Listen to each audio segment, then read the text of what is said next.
चलिए शांत रहिए बालक। पिछले क्लास में हम लोग फोटोन के बारे में पढ़े थे, फोटोन के गुण के बारे में। फोटोन का गुण काफी इंपॉर्टेंट है एग्जाम के लिए, याद रखिएगा। आज हम लोग पढ़ने वाले हैं फोटोसेल के बारे में। फोटोसेल क्या है, फोटोसेल का गुण क्या है, इसके बारे में हम लोग देखेंगे। हेडिंग दिया जाए।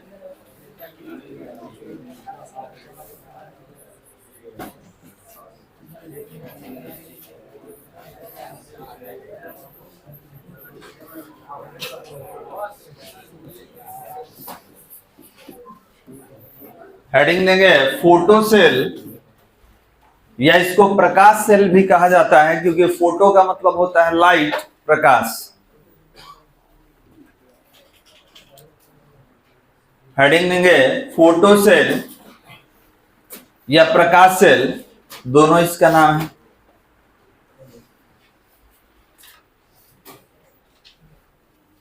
हो गया बालक। तो ध्यान देंगे फोटोसेल क्या है। तो फोटोसेल एक प्रकार का विद्युतीय यंत्र है जो प्रकाश विद्युत प्रभाव के सिद्धांत पर काम करता है। जैसे सोलर सेल होता है, उसी तरीके से ये भी होता है। और ध्यान देंगे इसमें फोटो लगा है, फोटो मतलब प्रकाश, और पीछे पढ़ चुके हम लोग प्रकाश विद्युत प्रभाव, मतलब ये जो प्लेट है ये लाइट वाले रेडिएशन पर काम करता होगा। मतलब लाइट से एनर्जी रिसीव करके इलेक्ट्रॉन का त्याग करता होगा। तो बिल्कुल ऑब्जेक्टिव में ये भी पूछा जाता है, बताइए फोटोसेल किस सिद्धांत पर काम करता है। तो प्रकाश विद्युत प्रभाव के सिद्धांत पर कार्य करता है। तो लिखेंगे, इसको परिभाषित करेंगे। लिखा जाए फोटोसेल, फोटोसेल एक विद्युतीय यंत्र है। फोटोसेल एक विद्युतीय यंत्र है। फोटोसेल एक विद्युतीय यंत्र है जो, फोटोसेल एक विद्युतीय यंत्र है जो प्रकाश विद्युत प्रभाव के, जो प्रकाश विद्युत प्रभाव के, जो प्रकाश विद्युत प्रभाव के सिद्धांत पर कार्य करता है, जो प्रकाश विद्युत प्रभाव के सिद्धांत पर कार्य करता है, जो प्रकाश विद्युत प्रभाव के सिद्धांत पर कार्य करता है। हो गया बालक। पैराग्राफ चेंज करके या करके एक और तरीके से इसको परिभाषित करेंगे। या करके लिखना होगा। लिखेंगे एक ऐसा यंत्र, एक ऐसा यंत्र जो प्रकाश ऊर्जा को, एक ऐसा यंत्र जो प्रकाश ऊर्जा को विद्युत ऊर्जा में, जो प्रकाश ऊर्जा को विद्युत ऊर्जा में परिवर्तित करता है, प्रकाश ऊर्जा को विद्युत ऊर्जा में परिवर्तित करता है, उसे फोटोसेल, उसे फोटोसेल या प्रकाश सेल कहा जाता है। उसे फोटोसेल या प्रकाश सेल कहा जाता है। फोटोसेल या प्रकाश सेल कहा जाता है। यह प्रकाश विद्युत धारा को मापकर, यह प्रकाश विद्युत धारा को मापकर, यह प्रकाश विद्युत धारा को मापकर प्रकाश की तीव्रता को, यह प्रकाश विद्युत धारा को मापकर प्रकाश की तीव्रता को, प्रकाश की तीव्रता को मापता है, प्रकाश की तीव्रता को मापता है। अतः यह प्रकाश विद्युत प्रभाव के सिद्धांत पर, अतः यह प्रकाश विद्युत प्रभाव के सिद्धांत पर, अतः यह प्रकाश विद्युत प्रभाव के सिद्धांत पर कार्य करता है। अतः यह प्रकाश विद्युत प्रभाव के सिद्धांत पर कार्य करता है। हो गया वाला। प्रकाश विद्युत प्रभाव को अंडरलाइन कीजिए। प्रकाश विद्युत प्रभाव को अंडरलाइन करेंगे। हो गया वाला। तो ध्यान देंगे, इसका मतलब कि सर सोलर सेल भी एक तरह का फोटो सेल है, तो बिल्कुल वो भी क्या करता है, सोलर का यूज कहाँ करते हैं हम लोग, तो सोलर का यूज हम लोग इलेक्ट्रिक करंट के लिए करते हैं। ठीक है, सोलर सेल से क्या करते हैं हम, बैटरी भी चार्ज कर लेंगे, फैन भी चलाते हैं, बल्ब भी चलाते हैं, मतलब जितना इलेक्ट्रिक इक्विपमेंट है वो हम लोग यूज करते हैं। तो आप करते क्या है, लाइट एनर्जी को इलेक्ट्रिकल एनर्जी में कन्वर्ट करते हैं। तो फोटो सेल क्या करेगा, जो सोलर प्लेट आप रखते हैं धूप में, वो क्या करता है, सूर्य के प्रकाश से एनर्जी लेके इलेक्ट्रॉन को तोड़ तोड़ के एक प्लेट से दूसरे प्लेट पर पहुंचाता है। ठीक है, तो आप बोलेंगे सर सोलर सेल क्या है, तो it is a type of photo cell, क्योंकि ये भी प्रकाश से ही संचालित होता है, उसी पर काम करता है। चलिए आगे हेडिंग दिया जाए, फोटो सेल का उपयोग, आगे हेडिंग देंगे फोटो सेल का उपयोग, फोटो सेल का उपयोग, यूजेस ऑफ फोटो सेल,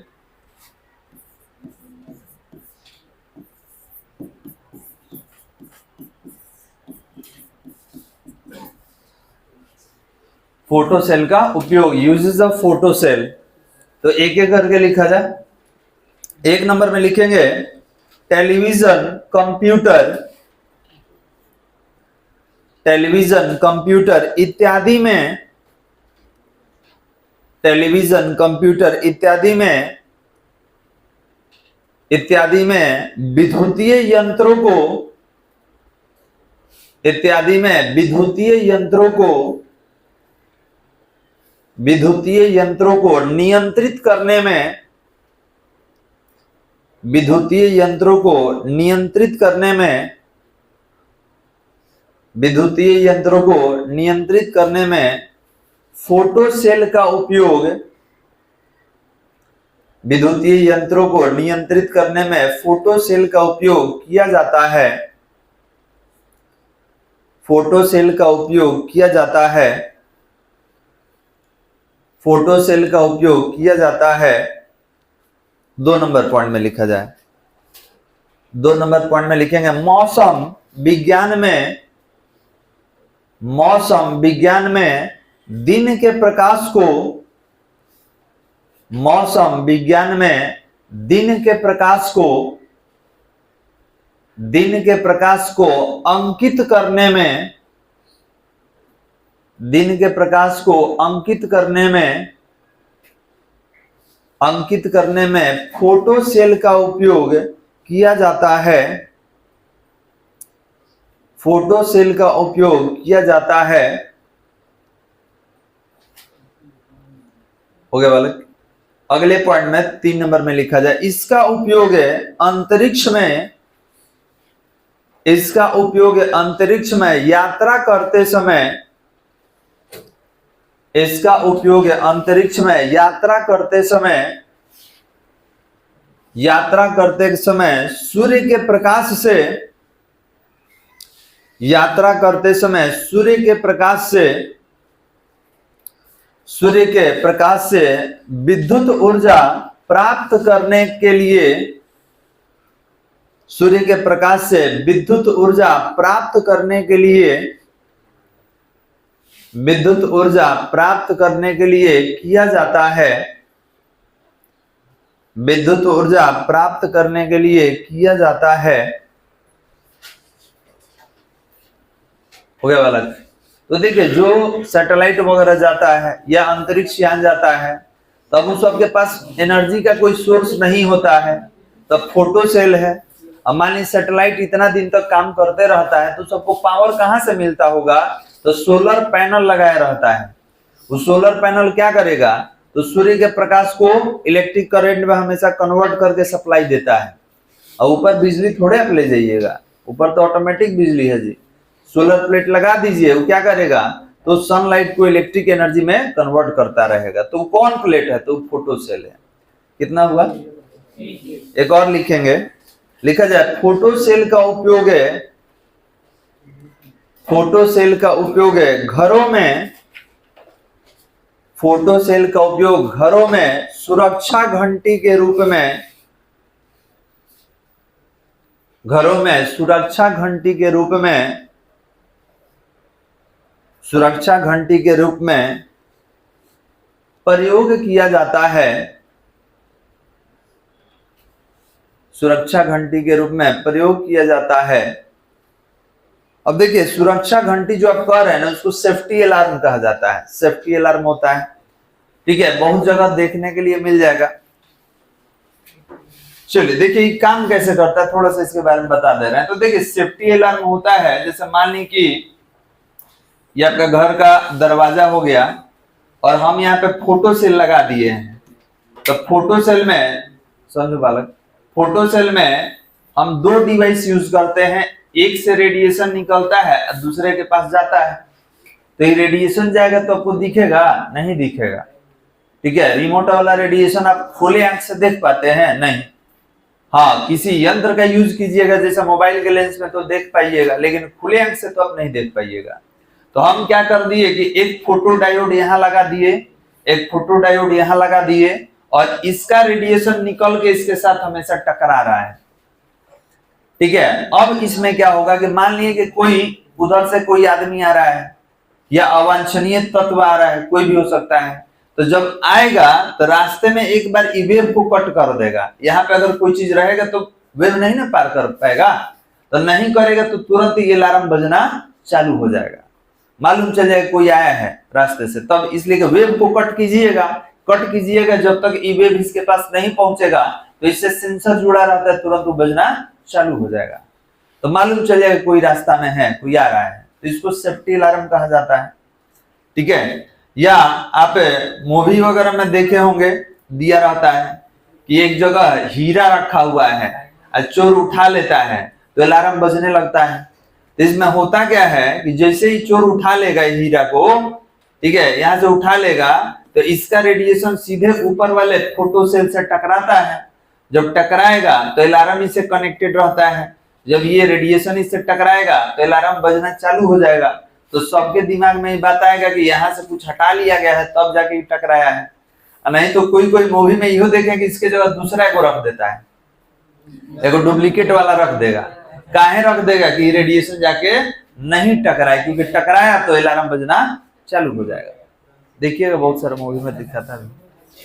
अब बताइए इसका नाम क्या है? तब फोटो सेल।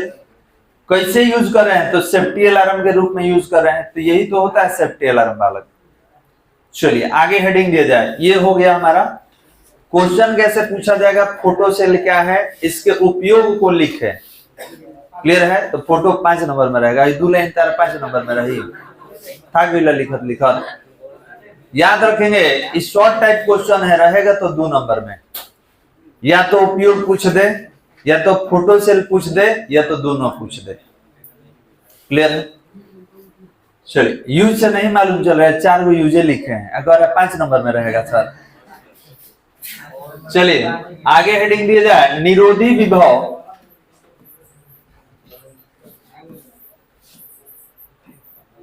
हेडिंग देंगे बालक निरोधी विभव। जो अल्लाह करेगा उसको अभी खड़ा करेंगे और क्वेश्चन उसी से पूछा जाएगा।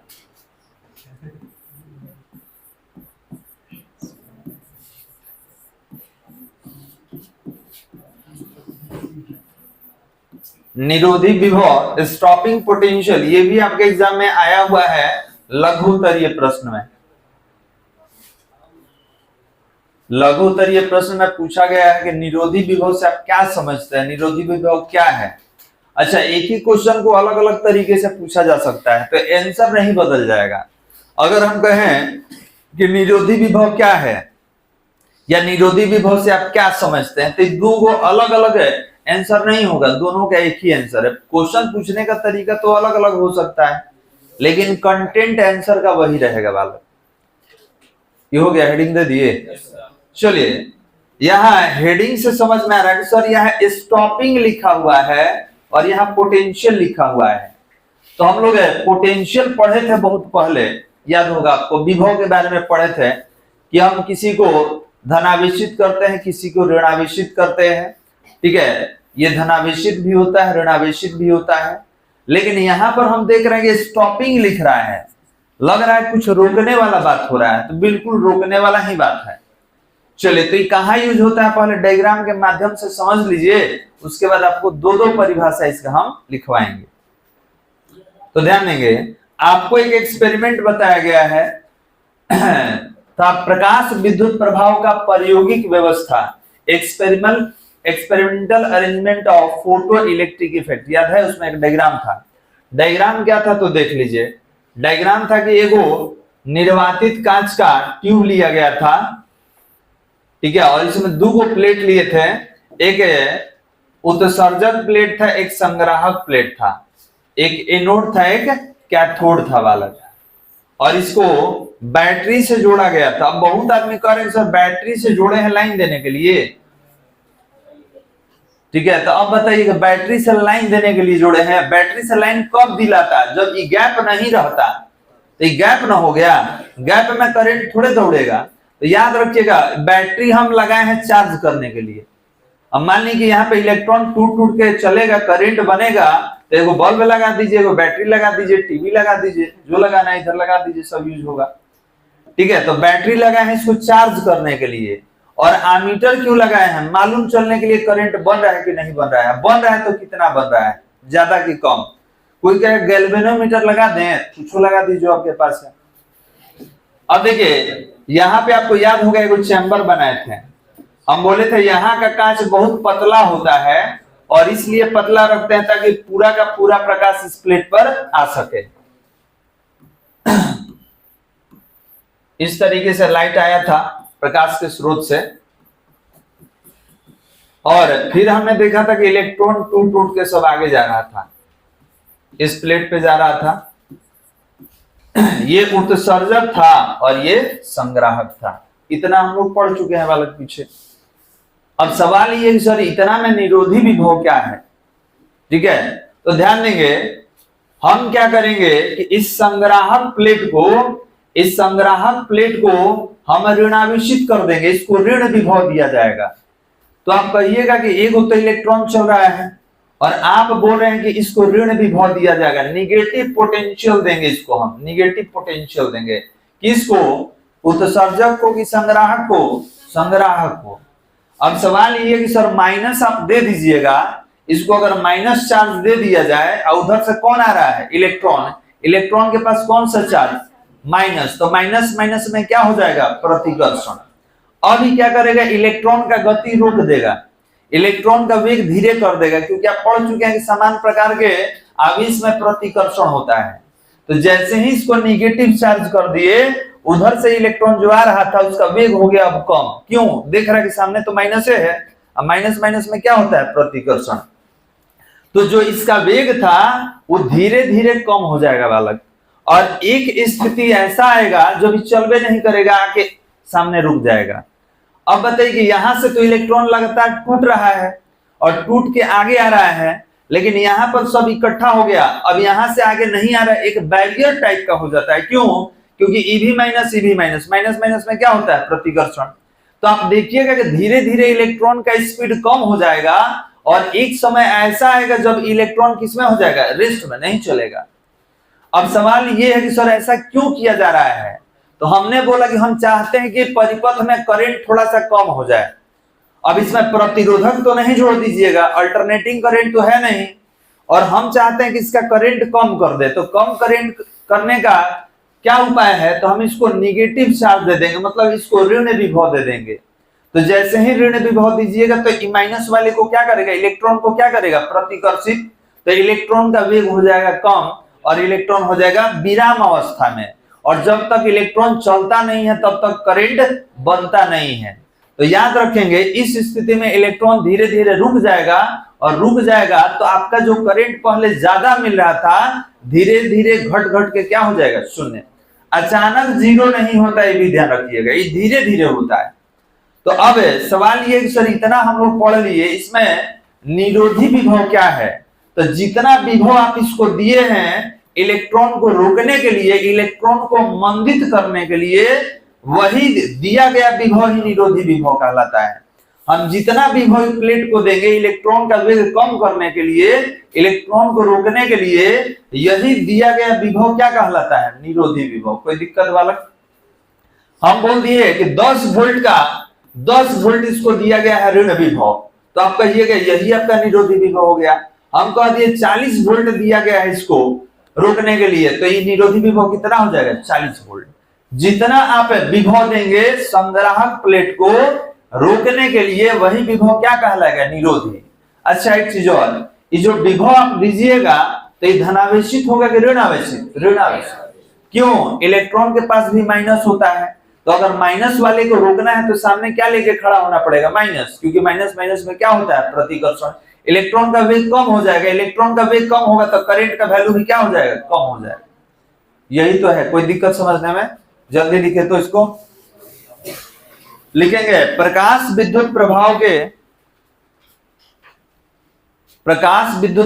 के प्रायोगिक व्यवस्था में, प्रकाश विद्युत प्रभाव के प्रायोगिक व्यवस्था में, प्रकाश विद्युत प्रभाव के प्रायोगिक व्यवस्था में जब संग्राहक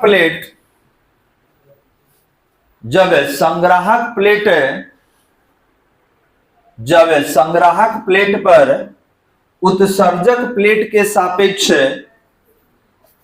जब संग्राहक प्लेट पर उत्सर्जक प्लेट के सापेक्ष ऋण विभव का मान, उत्सर्जक प्लेट के सापेक्ष ऋण विभव का मान बढ़ाया जाता है, ऋण विभव का मान बढ़ाया जाता है, ऋण विभव का मान बढ़ाया जाता है, तो धारा का मान घट जाता है, तो धारा का मान घट जाता है, तो धारा का मान घट जाता है, परंतु अचानक शून्य नहीं हो पाता, परंतु अचानक शून्य नहीं हो पाता। मतलब सोचिएगा कि एकदम रुक जाए, जीरो हो जाए, अचानक नहीं होगा, ये धीरे धीरे क्या होगा, करंट का वैल्यू जीरो होगा। पैराग्राफ चेंज करके लिखा जाए, जैसे जैसे संग्राहक प्लेट का ऋण विभव, जैसे जैसे संग्राहक प्लेट का ऋण विभव बढ़ाया जाता है, जैसे जैसे संग्राहक प्लेट का ऋण विभव बढ़ाया जाता है, संग्राहक प्लेट का ऋण विभव बढ़ाया जाता है, उसी अनुपात में धारा का मान भी, उसी अनुपात में धारा का मान भी घट जाता है, उसी अनुपात में धारा का मान भी घट जाता है, धारा का मान भी घट जाता है, तथा प्रकाश विद्युत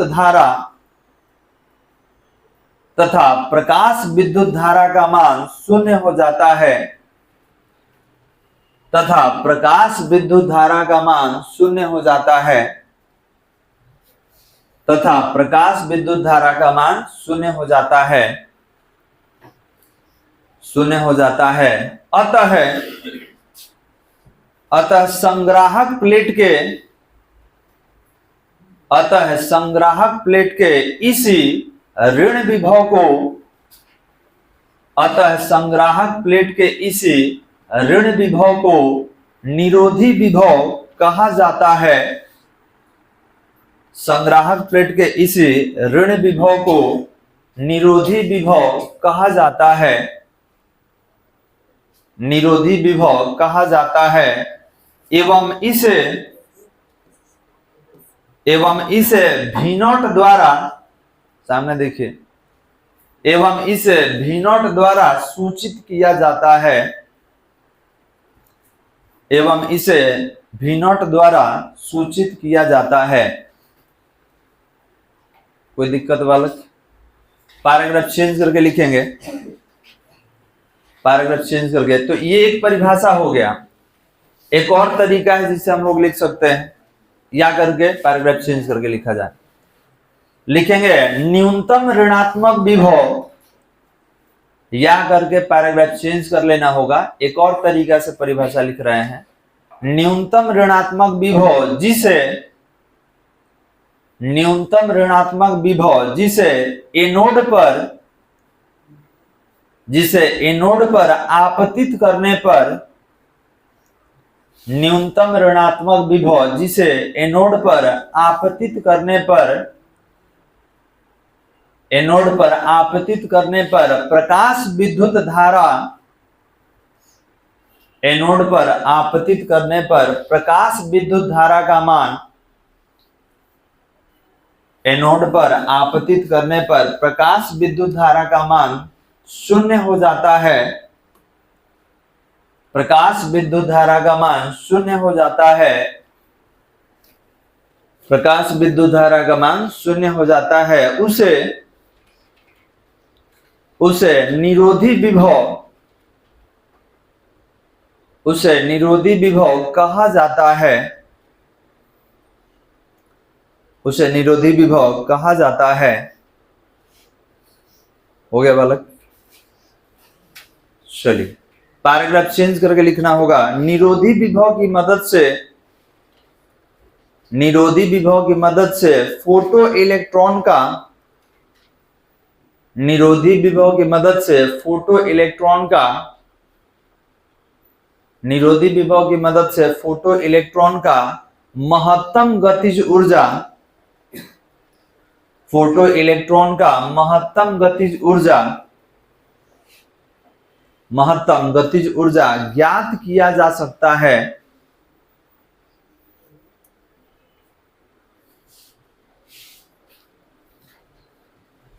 हो गया बालक?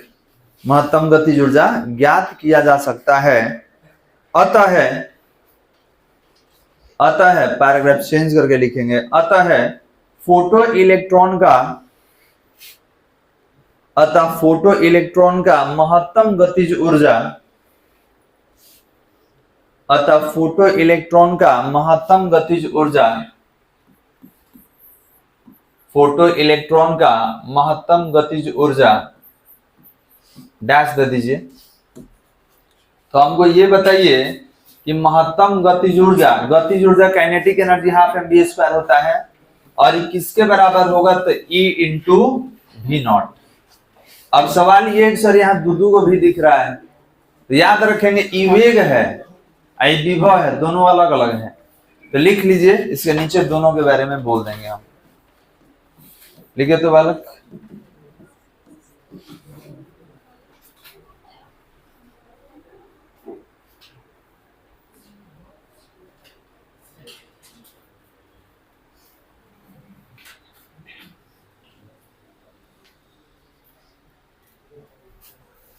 हो गया। जहां भी बराबर, जहां भी बराबर, जहां भी बराबर इलेक्ट्रॉन का वेग, इलेक्ट्रॉन का वेग, इलेक्ट्रॉन का वेग, और भी नॉट बराबर निरोधी विभव, भी नॉट बराबर निरोधी विभव, तो ये आपका हो गया। दो परिभाषा लिखवाएं, दोनों में से कोई एक आप लिख सकते हैं, ठीक है। और इसको लिख देना होगा कि मैक्सिमम काइनेटिक एनर्जी किसके बराबर? तो आवेश और निरोधी विभव के गुणनफल के बराबर होता है। चलिए यहां से आगे हेडिंग देना होगा। अब देखिए इतना जो पढ़े इसमें फोटोन वाला बहुत ज्यादा इंपॉर्टेंट है, फोटो सेल वाला इंपॉर्टेंट है, निरोधी विभव पूछा गया है लेकिन कम बार पूछा गया है। अब जो पढ़ने वाले हैं ये मैक्सिमम बार पूछा जाता है। हेडिंग दिए जाए द्रव्य तरंगे, हेडिंग देंगे बालक द्रव्य तरंगे, द्रव्य तरंगे या डी ब्रॉगली तरंगे,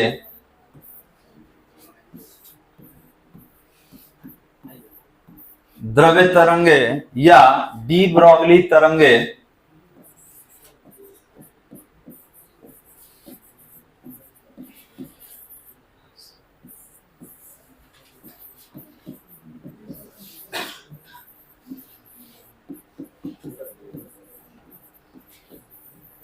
लिख लेंगे। मैटर वेव्स और de Broglie waves, matter waves और डी ब्रॉगली वेव्स, द्रव्य तरंगे या डी ब्रॉगली तरंगे।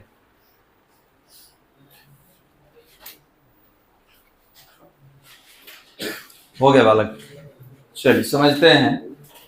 तो देखिए, मैटर के बारे में आप पढ़ चुके हैं, केमिस्ट्री अगर पढ़ रहे हैं तो जानकारी होगा इसके बारे में।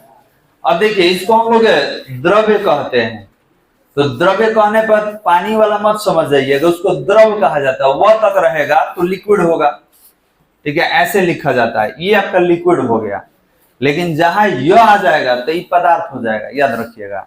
तो हम लोग जो बात कर रहे हैं मैटर के बारे में, द्रव्य के बारे में बात कर रहे हैं। अब सवाल यह है कि सर द्रव्य तरंग को डी ब्रॉगली तरंग क्यों कहा गया है, और ये द्रव्य तरंग होता क्या है, समझ लीजिए। तो ध्यान देंगे, डी ब्रॉगली बताए थे, तो इसीलिए इसका उनके सम्मान में इस तरंग का नाम क्या रख दिया गया, डी ब्रॉगली तरंग। और डी ब्रॉगली तरंग क्या होता है सुन लीजिए। लाइट के बारे में आपको पढ़ाया गया था कि प्रकाश क्या है। तो प्रकाश आप बोले थे कि सर कण के रूप में, तरंग के रूप में, दोनों के रूप में रहता है, याद है बालक। तो लाइट अगर पूछा जाए कि कण के रूप में कौन है, तो आप बोले थे कि फोटोन है, फोटोन कण है। और फोटोन का वेग आप कितना बताए थे, तो प्रकाश के वेग के बराबर, प्रकाश के वेग के बराबर आप इसका वेग बताए थे। तो याद रखेंगे, जब किसी, सुनो इधर, जब किसी कण का वेग प्रकाश के वेग के बराबर हो जाए तो तरंग जैसा गुण दिखाना चालू कर देता है। जब किसी कण का वेग प्रकाश के वेग के बराबर हो जाए तो वो तरंग का गुण दिखाना शुरू करता है, और उसका नाम हम बदल के क्या रख सकते हैं, तो द्रव्य तरंग कह सकते हैं। तो हमें इसका एग्जांपल क्यों ले रहे हैं, क्योंकि ऑलरेडी ये पढ़ा चुके हैं। यहां कह रहा है कि कोई भी पदार्थ का कण, कोई भी, तो कोई भी पदार्थ का कण को क्या नाम दिया जाएगा, द्रव्य कण। कि कोई भी द्रव्य कण अगर इलेक्ट्रॉन के वेग से या प्रोटॉन के वेग से गति करना शुरू करता है, तो याद रखिएगा इस तरंग जैसा व्यवहार करना शुरू कर देगा। अगर किसी द्रव्य कण का वेग इलेक्ट्रॉन के वेग के बराबर या प्रोटॉन के वेग के बराबर हो जाता है, तो ये जो कण है इस तरंग की भांति व्यवहार करना शुरू कर देता है, और उसका नाम हम लोग क्या रख देते हैं, द्रव्य तरंग। है कण, लेकिन जब इसका वेग इलेक्ट्रॉन के वेग के बराबर हो जाता है या प्रोटॉन के वेग के बराबर हो जाता है, तो तरंग जैसा गुण दिखाना शुरू करेगा। और जब तरंग जैसा गुण दिखाना शुरू करेगा तो इसका नाम क्या लेंगे, द्रव्य तरंग। और इस तरंग के बारे में बताया कौन था, तो डी ब्रॉगली। तो उनके सम्मान में नाम रख देते हैं हम लोग डी ब्रॉगली तरंग। कोई दिक्कत बालक, लिखा जाए, लिखेंगे डी ब्रॉगली के अनुसार, पीछे कर दे रहे हैं, हेडिंग दे दिए ना, लिखेंगे डी ब्रॉगली के अनुसार, डी ब्रॉगली के अनुसार इन्वर्टेड कॉमा में लिखिएगा, इन्वर्टेड कॉमा में, जब कोई द्रव्य कण, जब कोई द्रव्य कण, जब कोई द्रव्य कण इलेक्ट्रॉन, इलेक्ट्रॉन या प्रोटॉन की तरह है, जब कोई द्रव्य कण इलेक्ट्रॉन या प्रोटॉन की तरह है, गतिमान होता है, इलेक्ट्रॉन या प्रोटॉन की तरह गतिमान होता है, गतिमान होता है, तो वह तरंग की तरह है, तो वह तरंग की तरह व्यवहार करता है, तो वह तरंग की तरह व्यवहार करता है, तो वह तरंग की तरह व्यवहार करता है। अर्थात, अर्थात गतिमान द्रव्य कणों से, अर्थात गतिमान द्रव्य कणों से, गतिमान द्रव्य कणों से तरंगे संबंधित होती हैं, गतिमान द्रव्य कणों से तरंगे संबंधित होती हैं, तरंगे संबंधित होती हैं। अतः इन तरंगों को, अतः इन तरंगों को द्रव्य तरंग, अतः इन तरंगों को द्रव्य तरंग, अतः इन तरंगों को द्रव्य तरंग या डी ब्रोगली तरंग कहा जाता है। इन तरंगों को द्रव्य तरंग या डी ब्रोगली तरंग कहा जाता है। डी ब्रोगली तरंग कहा जाता है। कोई दिक्कत वाला समझने में? तो याद रहेगा कि जब किसी कण का वेग इलेक्ट्रॉन के वेग के बराबर हो जाए या प्रोटॉन के वेग के बराबर हो जाए तो कण को कौन सा तरंग कहा जाएगा? तो द्रव्य तरंग या डी ब्रोगली तरंग। अब सवाल ये है कि सर मान लीजिए तो आप बोल दिए कि तरंग बन गया, ठीक है, तरंग जैसा गुण दिखाना चालू कर दिया, तो तरंग का लंबाई बता दीजिए। उसको तरंग दैर्घ्य का लंबाई कहा जाता है। तो हेडिंग देंगे, हेडिंग दिया जाए डी ब्रोगली तरंग का, हेडिंग देंगे डी ब्रोगली तरंग का तरंग दैर्घ्य, डी ब्रोगली तरंग का तरंग दैर्घ्य का व्यंजक,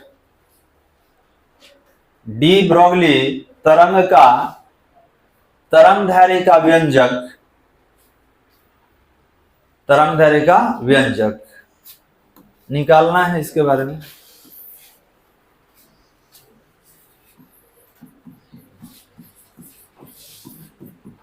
expression of wavelength, expression of wavelength of de Broglie wave. अच्छा, डी ब्रोगली हटा के द्रव्य तरंग भी कह सकते हैं, दोनों तो एक ही नाम है, ठीक है। तो कोई कहेगा सर द्रव्य तरंग का तरंग दैर्घ्य कह सकते हैं, तो बिल्कुल कह सकते हैं, दोनों तो एक ही नाम है।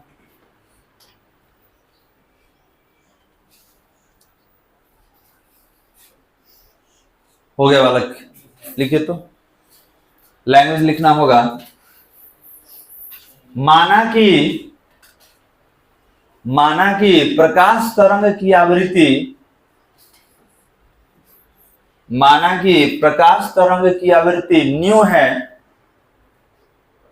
माना कि प्रकाश तरंग की आवृत्ति न्यू है, अतः क्वांटम सिद्धांत के अनुसार न्यू है, अतः क्वांटम सिद्धांत के अनुसार, अतः क्वांटम सिद्धांत के अनुसार, क्वांटम सिद्धांत के अनुसार किसी फोटॉन की ऊर्जा, क्वांटम सिद्धांत के अनुसार किसी फोटॉन की ऊर्जा, किसी फोटॉन की ऊर्जा,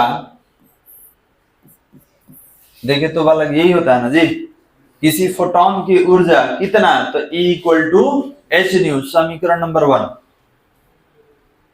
किसी फोटॉन की ऊर्जा E equal to H nu, समीकरण नंबर 1 रहेगा। ये हो गया। इसके नीचे लिखा जाए यदि फोटॉन को स्मॉल n द्रव्यमान का, यदि फोटॉन को स्मॉल n द्रव्यमान का, यदि फोटॉन को स्मॉल n द्रव्यमान का कोई कण, फोटॉन को स्मॉल n द्रव्यमान का कोई कण माना जाए,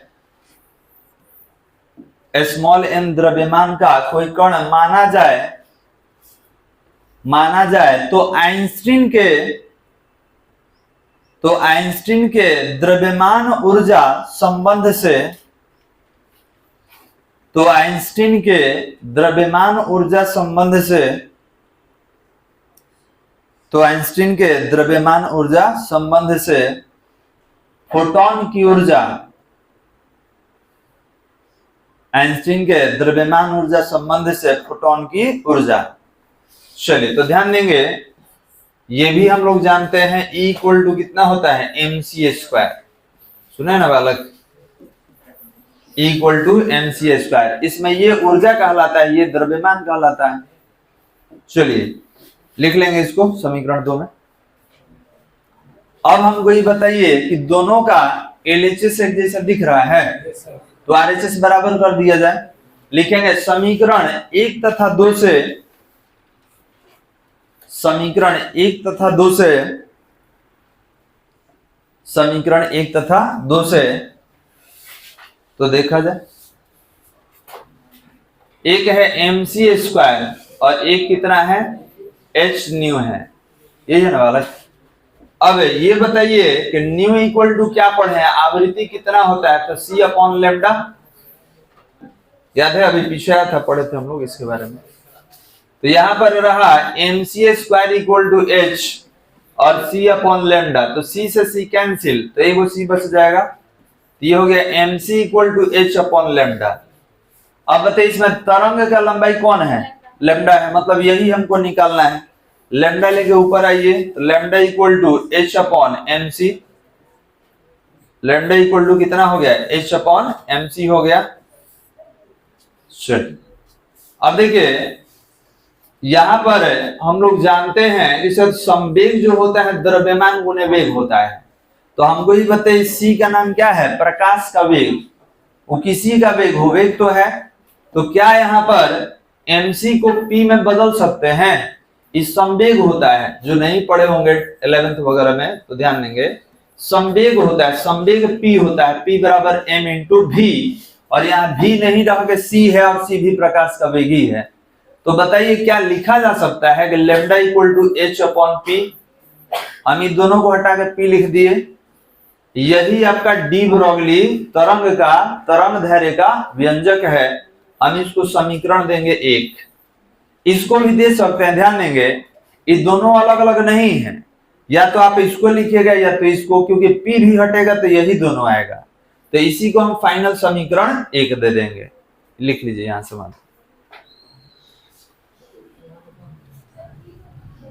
आए, पीछे 2 है ना, अच्छा सॉरी 2 पीछे हम लोग लिखे है ना वाला, ये हो जाएगा 3rd।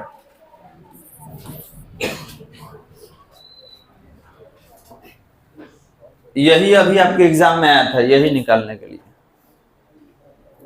डी ब्रोगली तरंग धैर्य का व्यंजक था ना जी, तो यही आपको निकालना था, lambda equal to h upon p।